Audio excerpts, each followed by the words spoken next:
Small anonymous functions can be created with Lambda keyword. Lambda function can be used wherever function objects are required.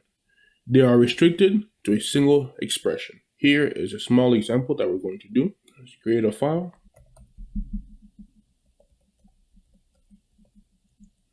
Okay.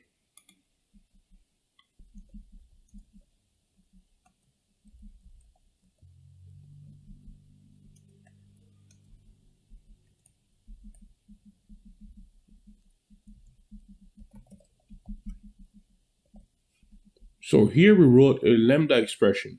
The parameters are A, B, C. So these are the parameters that you're going to enter inside the lambda expression. And this is what is going to do to the function. Basically, it's going to do A plus B plus C. And then it's going to return it inside of X here. And it's going to give you the value of what it is.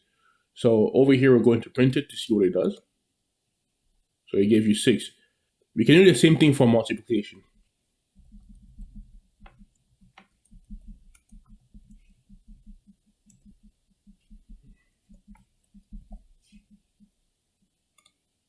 And there you go, 4. So this lambda expression basically says these are the arguments that you're going to enter inside of this function.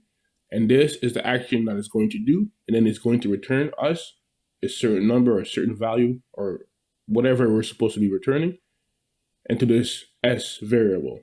And you have to make sure to use a lambda expression, the word lambda, for it to know that you're going to be running a lambda expression.